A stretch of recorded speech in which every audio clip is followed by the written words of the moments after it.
Abay, napakasarap nga naman talaga humigop na mainit na sabaw netong nilaga, lalo na't malamig ang panahon ngayon, hindi ba? Manuad lang mga kapambansa, ang aking paborito at palangga. This is Belle. Welcome to my vlog again. Ngayong araw naman nga ay magluluto tayo ng nilaga dahil ito ay request nga ng aking pambansa. O di ba? Abay, pa-request na nga lang yung lolo mo. At dahil palangga ko nga si pambansa, abay lulutuan ko nga siya ng request niya na nilaga. Ay sana all. Wow! Kaya naman ay magpapalambot na nga tayo netong karning baboy na binili nga natin kanina. Pakukulaan lang natin yan hanggang sa lumabas nga yung kanyang mantika. At habang pinalalambot natin dyan, ay ihahanda naman natin itong ating mga gulay na ilalahok nga doon sa ating nilaga. Meron nga pala ako ditong mais na nabili at ito ay lalahok natin sa nilaga para mas sumarap nga yung kanyang sabaw, hindi ba? Bali, ito nga pala ay dalawa lang yung ating gagamitin. Yung dalawa ay ilalagain natin parang pang merienda nga ni pambansa. Hihiwain ko lang ito ng regulado nung tamang-tama lang doon sa ating nilaga. O di ba? Abay, napakasarap nga naman talaga na humigop ng mainit na sabaw lalo na kapag malamig ang panahon ngayon, o di ba? Baka paghigop ng sabaw kahit mainit-init pa't umuusok pa ay hindi mo na mamalayan na napapaso na pala yung iyong dila.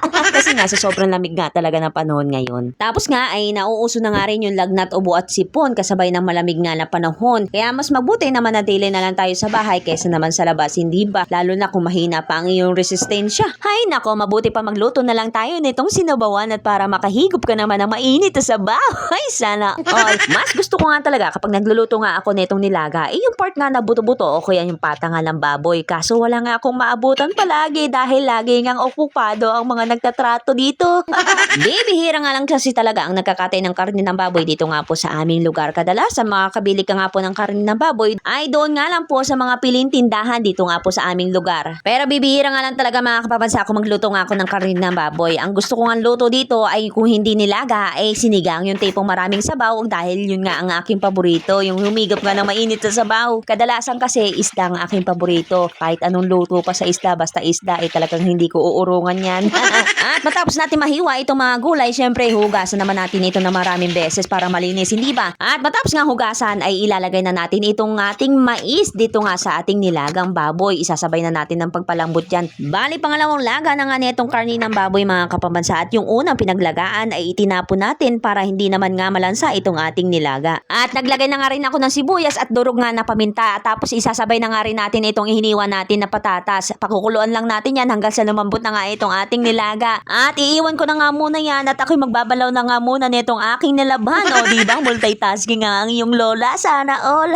At kapag kumulo na nga itong ating nilaga, tsaka ako naglalagay nitong asin at konting pampalasa nitong Ajinomoto, tak para huli mo ang sarap. Ay, sana all. Abay, napakalaking bagay nga talaga kapag meron kang tanim na gulay dito sa iyong bakuran. At ito nga, at kukuha tayo ng tanim natin na sitaw at ilalahok natin doon sa ating nilaga. O diba, libre na naman tayo sa pagbili nga doon sa tindahan itong gulay. Na nagsisipagmahalan na nga. Naku, malapit na nga rin ang araw ng mga puso. Ikaw na lang ang hindi nagmamahal. Ay, charot. Mabuti pa magluto ka na nga lang ng nilaga sa araw ng mga puso at para mainitan naman nga ang sikmura mo. Charot. O siya, ilagay na nga rin natin itong repolyo. Hudyat na malapit na nga maluto ang nilaga ko. Ay, sana all. Halu-haluin, mikos-mikosin hanggang sa maluto na nga ito. At eto na nga yung ating nilaga. O diba, mais pa nga lang matatakam ka na makipag lips to lips mamaya. Ay, charot. But wait, there's more. Meron pa ngang nagpapahabol. Itong si Mustasa na lagi kang kinakamusta na sana daw ay lagi kang masaya sa pagpili sa kanya. Ay, sana all.